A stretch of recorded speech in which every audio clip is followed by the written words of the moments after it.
नमस्कार, मैं हूं शशि रंजन और आपका बहुत बहुत स्वागत है टोटल न्यूज में। और आप देख रहे हैं इस वक्त हमारा खास कार्यक्रम द नेक्स्ट चीफ मिनिस्टर। अब ये नाम जब हमने रखा तो हमारे एक मित्र आए मेरे पास, बोलने लगे, भाई साहब ये नाम क्या रख दिया कार्यक्रम का, इस प्रोग्राम का। हमने कहा क्यों? कोई कहता है कौन बनेगा मुख्यमंत्री, कोई कुछ कोई कुछ कोई कुछ, हमने कह दिया द नेक्स्ट चीफ मिनिस्टर। बोले भाई जो दिल्ली में हालत है इस वक्त, कोई पार्टी मेजॉरिटी में आएगी तब तो कोई चीफ मिनिस्टर बनेगा। आपको तो यह रखना चाहिए था कि क्या दिल्ली में इस चुनाव के बाद कोई चीफ मिनिस्टर होगा भी या नहीं। बहरहाल यह सिलसिला हमने कल से शुरू किया है और यह लेटेस्ट सर्वे है और यह जो रियल टाइम ओपिनियन पोल जिसे हम कहते हैं, यह पिछले 4 दिनों से लगातार दिल्ली में हम कर रहे हैं।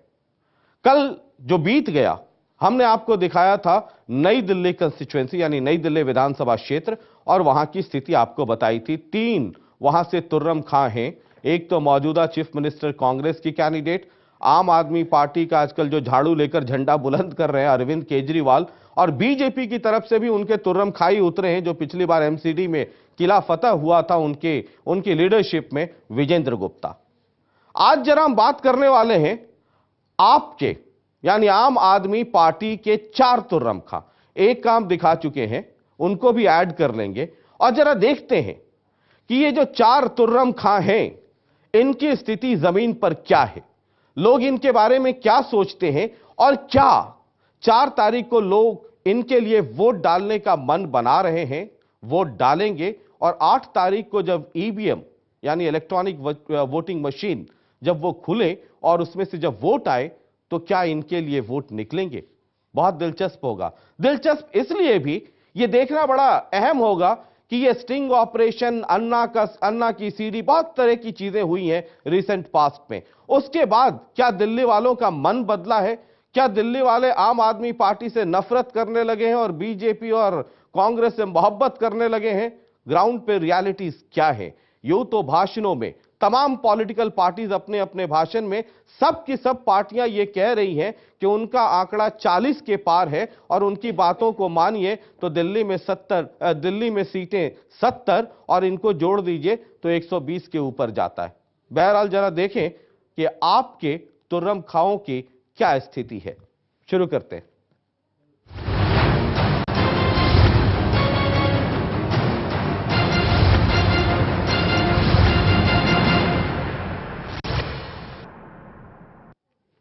और कई खास मेहमान इस वक्त हमारे साथ स्टूडियो में, खटाखट में इंट्रोड्यूस कर देता हूं और उसके बाद फिर आगे बढ़ते हैं। शंभुनाथ शुक्ला जी हैं, बहुत बहुत स्वागत है। बहुत ही सीजन्ड और सीनियर जर्नलिस्ट हैं। इस तरफ हमने बुजुर्गों की कतार लगा के रखी है। विजय किशोर मानव साहब हैं, बहुत ही सीनियर जर्नलिस्ट और एमिनेंट पॉलिटिकल एनालिस्ट हैं। टिल्लन रचारिया साहब है, वो भी उसी कैटेगरी में, बहुत ही बाल काले हैं लेकिन उन पे मत जाइएगा, तजुर्बा बहुत ज्यादा है और बहुत सीनियर जर्नलिस्ट हैं।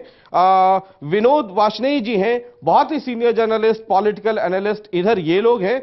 दूसरी तरफ शुरू करूं मैं, हमारी तरह हैवी वेट स्पोक्स पर्सन है बीजेपी से। जैसे मैं कहता हूं कि मैं हैवी वेट जर्नलिस्ट हूं, दिमाग से नहीं तो कम से कम शरीर से 85 केजी का जर्नलिस्ट हूं। हमारे मित्र हैं हरदीप जी, बुरा मत मानिएगा, और बीजेपी को रिप्रेजेंट करेंगे। जो अगली कुर्सी खाली है वहां पर आने वाले हैं दिलीप पांडे, आम आदमी पार्टी से हैं, नेता हैं आम आदमी पार्टी में। हमारे एक और मेहमान है विनीत वाई साहब, सीनियर जर्नलिस्ट, आपका भी बहुत बहुत स्वागत है।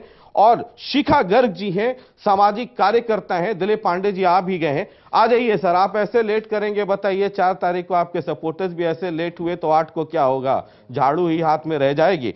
चलिए जरा ये कार्यक्रम शुरू करें। और हमने आपको बताया कि नहीं बता दिया मैंने, शिखा गर्ग जी हैं, सामाजिक कार्यकर्ता हैं। मैंने बताया, आप लोग मिस कर गए, दिलीप पांडे जी की तरफ देखने लगे। दिलीप पांडे जी भी आ गए हैं, आम आदमी पार्टी से हैं, बहुत बहुत स्वागत है। और हमने आपको बताया कि आज जरा ग्राउंड रियलिटी चेक करते हैं। टोटल टीवी का ये रियल टाइम ओपिनियन पोल है। ये पिछले 4 दिनों में ये सर्वे किए गए हैं ग्राउंड पे, और वो 4 तुर्रम खां आम आदमी पार्टी के, अरविंद केजरीवाल, मनीष सिसोदिया, साजिया इल्मी और गोपाल राय साहब। अब खास बात यह भी है कि इसमें से एक कैंडिडेट वो भी हैं जिनका नाम स्टिंग में आया था। सही गलत वो सबका अपना अपना परसेप्शन। मैं सिर्फ इतना कह रहा हूं, एक नाम इसमें से ऐसा है जो स्टिंग ऑपरेशन में आया था। जरा देखते हैं कुल मिला की स्थिति क्या है, और इस पूरे कार्यक्रम को जरा एक और नजरिए से देखिएगा। 2008 में असेंबली इलेक्शंस हुए थे पिछली बार, हम तब के भी फिगर्स आपको दिखाएंगे। अगस्त, सितंबर और अक्टूबर के फर्स्ट वीक में जो हमने सर्वे कराया, हम वो भी आपको दिखाएंगे। तब दिल्ली में क्या स्थिति थी, उस वक्त कैंडिडेट्स डिक्लेयर नहीं थे। आम आदमी पार्टी के जरूर कैंडिडेट हैं वो डिक्लेयर हो चुके थे कई जगहों पे, और इन चारों पे तो हो चुके थे। और अब ये जो लेटेस्ट है, पिछले 3-4 दिनों से जो हमारा सर्वे चल रहा है, तब क्या दिल्ली में फर्क आया है, दिल्ली के लोगों के सोच में फर्क आया है, उनके मूड में फर्क आया है। सबसे पहले जरा एक इंट्रोडक्टरी पैकेज देख लीजिए। जो मैं कह रहा हूं ये 4 लोगों का जो आपके तुर्रम खां हैं, जरा उनके बारे में।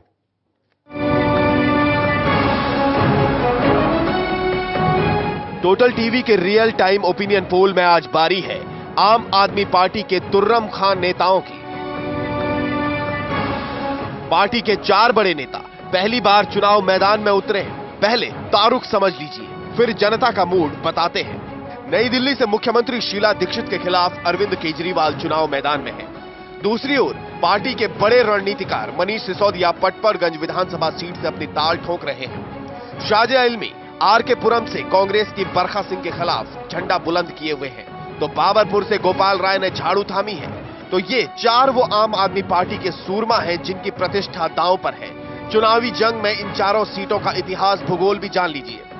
नई दिल्ली विधानसभा सीट पर 3 बार से शीला दीक्षित का कब्जा रहा है। 2008 में शीला दीक्षित को यहां करीब 52% वोट मिले थे। आरके पुरम विधानसभा सीट से कांग्रेस की बरखा सिंह विधायक हैं, जिन्होंने 2008 में बीजेपी को करारी शिकस्त दी थी। पटपरगंज विधानसभा सीट पर कांग्रेस का ही कब्जा है। 2008 में कांग्रेस के अनिल चौधरी को करीब 42% वोट मिले थे। बाबरपुर में 2008 में कमल खिला था। नरेश गौड़ यहां से विधायक चुने गए थे। उस वक्त बीजेपी को यहां 35% लोगों ने पसंद किया था। सितंबर तक चले टोटल न्यूज के रियल ओपिनियन पोल में स्थिति कुछ इस तरह थी। नई दिल्ली विधानसभा सीट पर जीती थी तो कांग्रेस दिख रही थी, लेकिन उसके वोट परसेंटेज में कमी आई थी। करीब 36% वोटों के साथ अरविंद केजरीवाल सितंबर के ओपिनियन पोल में दूसरे नंबर पर बने हुए थे, जबकि बीजेपी करीब 19% वोटों के साथ तीसरे नंबर पर थी। आरके पुरम में टोटल न्यूज के रियल ओपिनियन पोल में आम आदमी पार्टी को बढ़त मिलती दिख रही थी, करीब 37% वोटों के साथ। शाजिया इल्मी यहां से नंबर 1 की पोजीशन में थी, जबकि कांग्रेस 31% वोटों के साथ दूसरे नंबर पर थी। बीजेपी तीसरे नंबर पर थी। पटपरगंज में टोटल न्यूज के सितंबर के रियल टाइम ओपिनियन पोल के मुताबिक यहां बीजेपी करीब 36% वोटों के साथ पहले नंबर पर थी।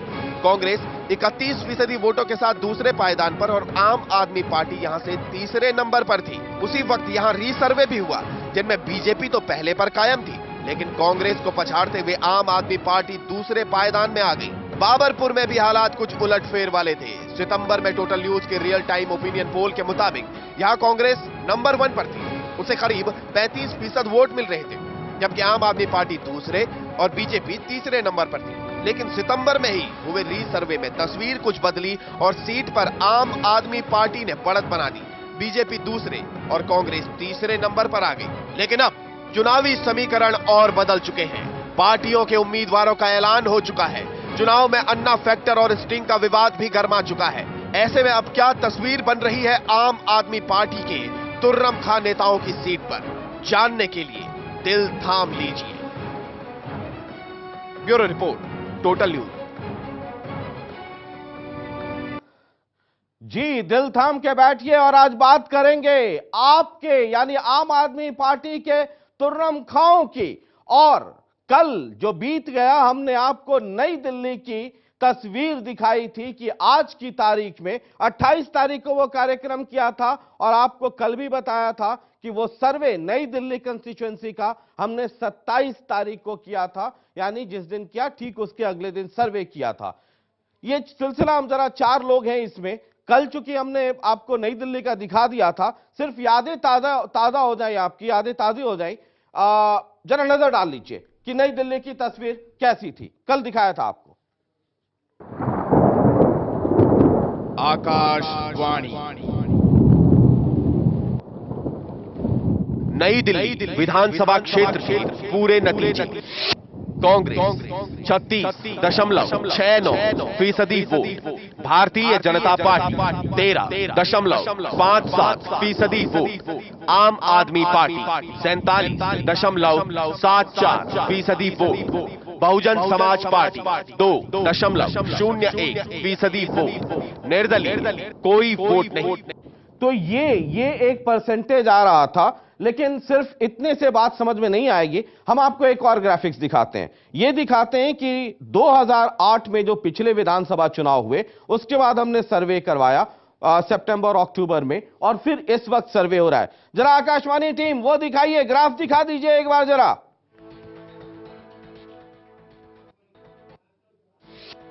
ये देख लीजिए जी, आकाशवाणी।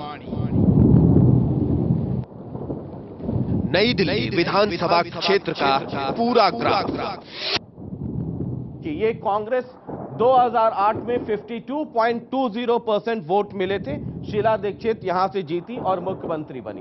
जब हमने सितंबर में सर्वे करवाया 2013, अब से 1-2 महीने पहले, तब ये गिर करके 10% या उससे ज्यादा गिरा और 42.42% हुआ।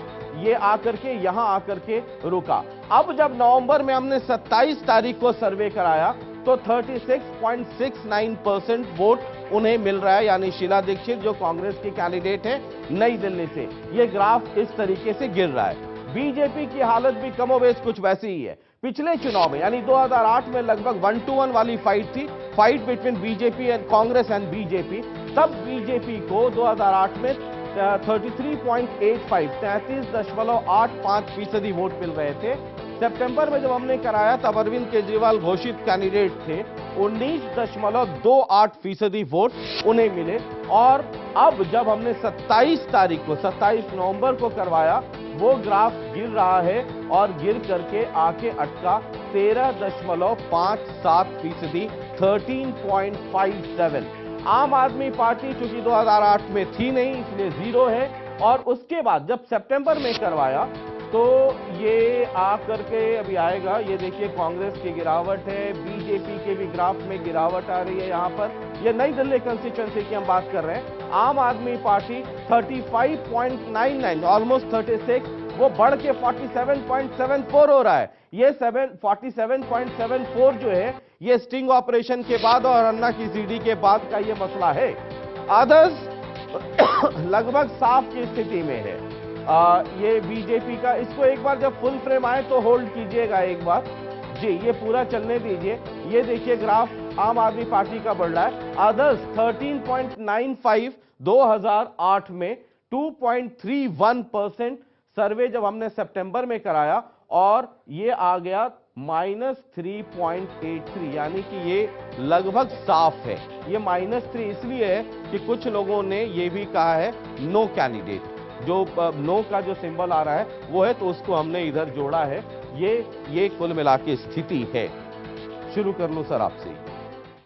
ये नई दिल्ली की जो कहानी है, ये आपके मतलब आप वाले नहीं, आम आदमी पार्टी एक बाप भी हो गया है। तो जो बाकी जो 3 तुर्रम खां हैं, क्या उनके साथ भी ग्राफ कुछ ऐसा ही देखने को मिलेगा या तस्वीर बदली रहेगी? अभी जो इसके पहले जितना जो आपने सितंबर में कराया सर्वे, उससे तो लग रहा है कि अभी ग्राफ लगभग उसी दिशा में है। नहीं, ये मतलब उस दिशा में है, किसके लिए कह रहे हैं आप?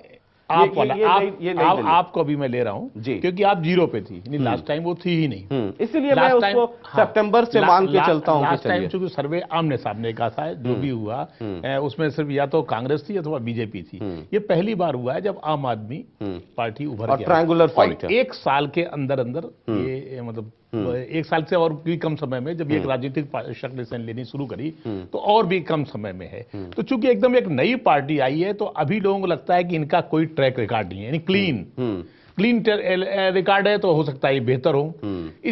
इसकी इनकी तरफ बढ़ना स्वाभाविक है। और ये जो बढ़त दिखाई पड़ रहा है न्यू दिल्ली कॉन्स्टिट्यूंसी में, इसका यही है क्योंकि न्यू दिल्ली कॉन्स्टिट्यूंसी सब पढ़ी लिखी नहीं, मैं आपसे ये पूछ रहा हूं कि जो ये नई दिल्ली में जो ग्राफ देख रहे हैं ऊपर नीचे, क्या ये बाकी के जो 3 तुर्रम खां हैं, साजिया इल्मी है, गोपाल राय हैं और मनीष सिसोदिया हैं। ये जो चार लड़ रहे हैं, हालांकि टीवी पे सबसे ज्यादा दिखते हैं और बिना स्पोक्स पर्सन हुए सबसे ज्यादा भाषण देते हैं कुमार विश्वास। वो चुनाव लड़ नहीं रहे, पहले ही भाग गए मैदान से।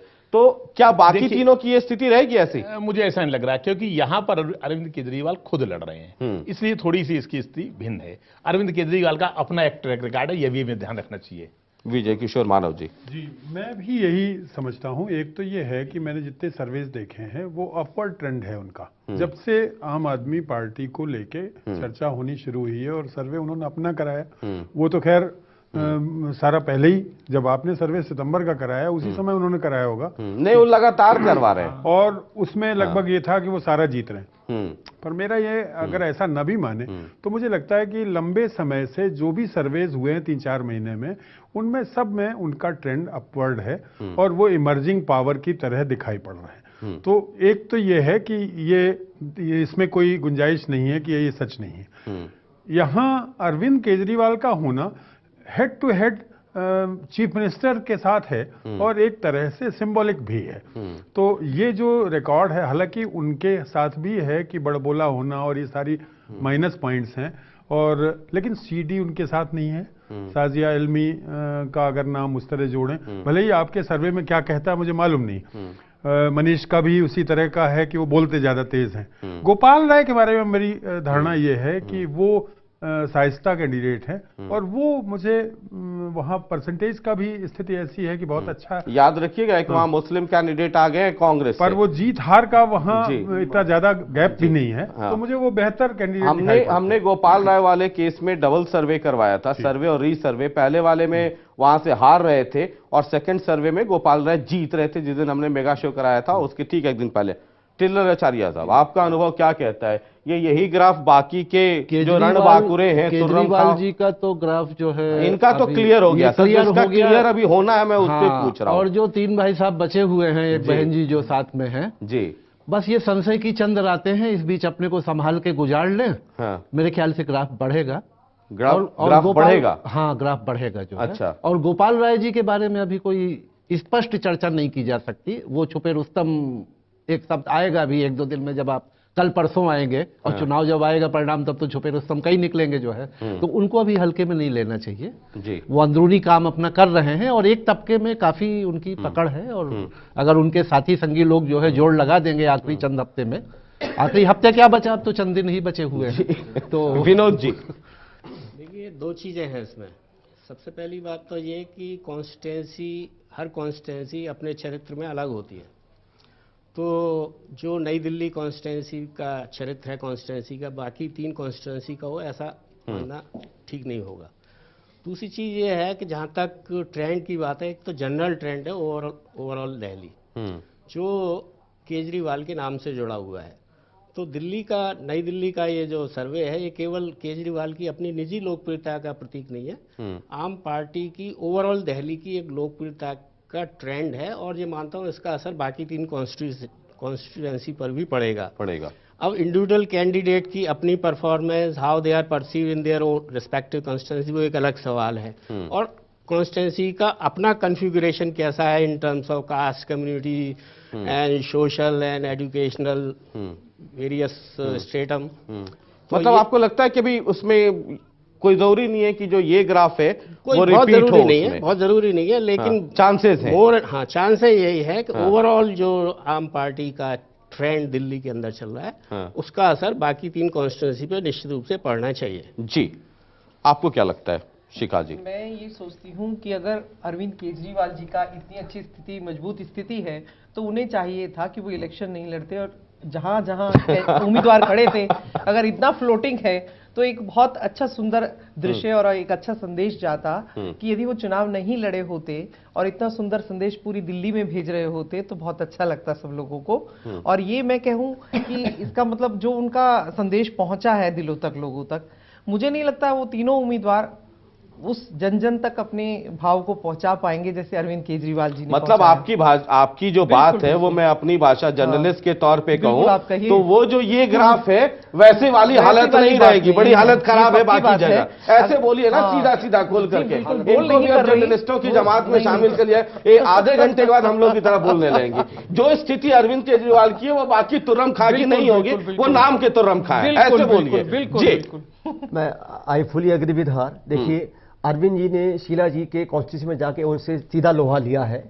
उनकी हिम्मत है, उनकी मैं दाद दूं तो उन्होंने उनकी जो इमेज बनी है मीडिया में और आम आदमी में, आम आदमी पार्टी की लीडर की हैसियत से, वो अलग चीज है। मेरा ऐसा मानना है कि उस कॉन्स्टिट्यूंसी का जो न्यू दिल्ली के परिणाम आए थे उसका असर दूसरे पड़ेगा। I don't think so for 2 reasons. पहला कारण सर उसका ये है भाई साहब कि एक तो ये कि तीनों कैंडिडेट उतने ऊंचे कद के नहीं हैं, तीनों की बैकग्राउंड अलग अलग है। सबसे ज्यादा आप देखिएगा जब से मूवमेंट शुरू हुई है मैक्सिमम लाइमलाइट में जो रहे हैं अरविंद जी रहे हैं, और यही वजह है कि अरविंद जी ने अपने आप को लाइमलाइट में रखने की वजह से शीला जी से सीधा लोहा लिया, जिसका उन्हें फायदा मिला, जैसे कि आपके सर ने दिखाया है। ये चीज और 3 में होगी, मेरा ऐसा मानना नहीं है। आपके पास आता हूं मैं, क्योंकि आप ही के तुर्रम खाओं की बात हो रही है। जरा आपके मित्र हैं उधर, बताइए सर हरदीप जी। देखिए मैं तो किसी भी सीट पे ये नई दिल्ली वाली तो हालत बड़ी पतली दिख रही है। विजेंद्र गुप्ता हालांकि मेरे अच्छे मित्र हैं, फिर भी अब क्या करूं मैं। भी नहीं है। देखिए ये ओपिनियन पोल है, एक तो ये पोल का आउटपुट नहीं है या आउटकम नहीं है जी। वो तो 4 तारीख को, ठीक है, 8 4 को डालेंगे तो 8 को निकलेगा। दिक्कत कहाँ आती है, हम लोग ओपिनियन पोल्स को लेकर के बहुत ज्यादा उत्तेजित हो जाते हैं या निराश हो जाते हैं। ओपिनियन पोल्स का जो ट्रेंड आया था ना, वो आया था यूएस से सबसे पहले। वहां पर क्या होता है कि आपको 7 दिन पहले अपना वोट डेडिकेट कर देना पड़ता है, और आप अपनी अगर उस डेजिग्नेटेड या डेडिकेटेड पार्टी को वोट नहीं करते हैं तो आपका वोट कैंसिल माना जाता है। ठीक है, ये सारी हिस्ट्री में हम में से किसी को नहीं पता होगी, या पता भी होगा तो बहुत कम लोगों को पता होगी। जिन लोगों से आपने ओपिनियन ली है और वो वाकई पोल वाले दिन किसी ए बी सी या डी को डालेंगे, ये भी कुछ नहीं कहा जा सकता। तीसरी चीज जो मैं आपसे कहूंगा, आम आदमी पार्टी की तरफ से अगर हम बात करें तो अरविंद केजरीवाल अगर हैं तो उन्होंने सबसे सेफेस्ट सीट ढूंढी है, क्योंकि जिनकी छत्र छाया में उनका पूरा ये कार्यक्रम चल रहा है, उन्हीं की सीट से जाकर के वो लड़े हैं जी, कि ताकि अगर शीला जी हारें भी तो कम से कम वो सेकंड तो रहें। नंबर 1। अच्छा, मतलब आप एक्सेप्ट कर रहे हैं कि हम नंबर 3 बीजेपी नंबर। आप बात फिनिश नहीं होने देते ना। अच्छा, नंबर 1 पर अगर विजेंद्र जी हैं तो कम से कम केजरीवाल जी नंबर 2 पर तो रहें। अच्छा, विजेंद्र जी नंबर 1 पे। और उसको कम से आप भी जो है तो कवियों की तरह बात करने लगे और टेलीविजन पे अब आने लगे हैं ना, हम लोग भी चलाते हैं, देखिए देखिए देखिए, और रात में अगर 9 बजे से देख रहे हैं तो आखिरी में खोलते हैं कि क्या देखिए जी। यह एक आकाशवाणी आ गया, गौर कीजिए। बदपरगंज विधानसभा क्षेत्र के पूरे नतीजे, Congress 40.31% vote, Bharatiya Janata party 17.86% vote, आम आदमी party 40.82% vote, Bahujan Samaj party 1.02% vote, निर्दलीय कोई वोट नहीं। ये देखिए, ये पड़पड़गंज के रिजल्ट आ गए हैं। जो हमारे रुझान है वो ये कह रहे हैं कि कांग्रेस 40.31% वोट, बीजेपी 17.86% वोट, आम आदमी पार्टी 40.82 वोट। यानी डिफरेंस कांग्रेस और आम आदमी पार्टी में लगभग 0.51, यानी कि हमारे एक सैंपल का जो साइज है वो तकरीबन 400 वोट का बनता है। यानी कि ये 200, 250, 300 वोट का ये फासला होगा, 250-300 वोट का फासला। बीएसपी 1.02, अदर्स यानी इन 4 पार्टियों के अलावा जितनी पार्टियां लड़ रही हैं उनको अदर्स में रखा है, वो 0-0 पर आ रहे हैं, और इनको भी आप जमानत जब्त कैटेगरी में ही मानिए, मुकाबला 3 में। लेकिन ये बड़ा दिलचस्प है। ये दिलचस्प इसलिए है कि जब हमने सर्वे किया था सितंबर में, जो सर्वे किया था तब कहानी अलग थी। आकाशवाणी टीम जरा दिखा दीजिए एक बार। आकाशवाणी बदपरगंज विधानसभा क्षेत्र पूरा ग्राफ। ये देख लीजिए, कांग्रेस, इसको यहां ले जाके होल्ड कीजिए, रोक लीजिए एक बार, रोकिए रोकिए, स्टिल कीजिए। कांग्रेस 42.40, बहुत थिन मार्जिन से पिछली बार कांग्रेस के कैंडिडेट यहां से जीते थे, याद रखना चाहिए। सितंबर में जब हमने सर्वे कराया तो 31.12 यानी 31.12% वोट कांग्रेस को यहां मिल रहा था। अब ये देखिए इजाफा हुआ है, हालांकि 2008 से कम है लेकिन सितंबर से ज्यादा है और तकरीबन 9% से ज्यादा का इजाफा 40.31%, 40.31%। जरा बीजेपी पे देखिए, होल्ड कर लीजिए, ये देखिए बीजेपी को 41.64, बहुत थिन मार्जिन था जब नकुल यहां से भारद्वाज हारे थे। यंग लीडर है, कांग्रेस के भी कैंडिडेट यंग हैं, स्टूडेंट पॉलिटिक्स वाले हैं, ये भी स्टूडेंट पॉलिटिक्स वाले हैं। ये गिरावट आई थी 35.61 और जब ये सितंबर में, नवंबर में जब अब हमने कराया तो ये गिरावट और आई है 17.86% वोट। ये बड़ा मायने रखता है। आम आदमी पार्टी जरा दिखा दीजिए, ये देखिए 00 2008 होना है, होल्ड कीजिए। सितंबर में 24.27% वोट था। मनीष सिसोदिया कैंडिडेट है तुर्रम खां आम आदमी पार्टी के, और आप ये सितंबर के सर्वे पे नजर डालिए, बीजेपी लीड कर रही थी, नकुल यहां से लीड कर रहे थे और उसकी वजह यह थी कि आम आदमी पार्टी कांग्रेस को जबरदस्त डेंट कर रही थी, डेंट इनको भी कर रही थी लेकिन डेंटिंग का काम कांग्रेस में आम आदमी पार्टी ने ज्यादा किया था। अब जब हम नवंबर में सर्वे कर रहे हैं, अभी 2-4 दिन के अंदर का ये सर्वे है, तो 40.82% वोट। जरा अदर्स एक बार दिखा दीजिए, 15.96% वोट 2008 के चुनाव में घटा, ये सितंबर के सर्वे में 8.99 और अब घट करके 1.02। एक मतलब साफ है कि पोलराइजेशन ऑफ वोट हो रहा है, लोग वोट वेस्ट नहीं कर रहे हैं और इन तीन पार्टियों में ही किसी को दे रहे हैं। लेकिन अब नवंबर के सर्वे में मनीष आगे तो जरूर हैं, लेकिन कांटे की स्थिति है।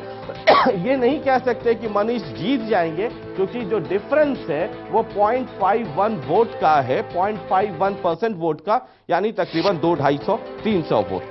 मैं आ रहा हूं जी, आप कंप्लीट कीजिए सर। एक चीज मैं थोड़ा सा आपसे पूछना चाहूंगा, आपका जो आप सर्विस दिखा रहे हैं इनका सैंपल साइज क्या है? ये सैंपल साइज है 200 का पर कंस्टिट्यूएंसी, 50 पर वार्ड, 50 पर वार्ड और हर वार्ड में मिनिमम 10 लोकेशन। अब आपको मैं एक छोटी सी चीज बता देता हूं सर। आपका जो ये सर्वे है, I am sorry but this is a fake survey, ठीक है? आप नहीं, उसका मैं रीजन बता देता हूं क्यों।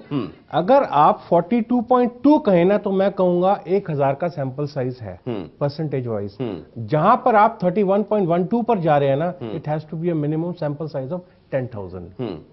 आप इसको जरा ध्यान से देखें। आप जो सर्वे दिखा रहे हैं, अगर आप 31.1 पे रुक जाते मैं मान लेता आपका 1000 का सैंपल साइज। आप 31.12 पर जा रहे हैं, 10,000 का सैंपल साइज होना चाहिए।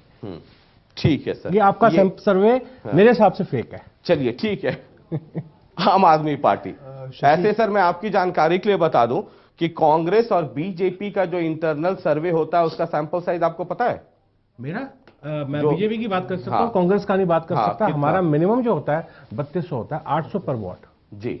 3200 का सैंपल साइज होता है, 800 पर वॉट का, जो आप लोग ऑफिशियली करवाते हैं।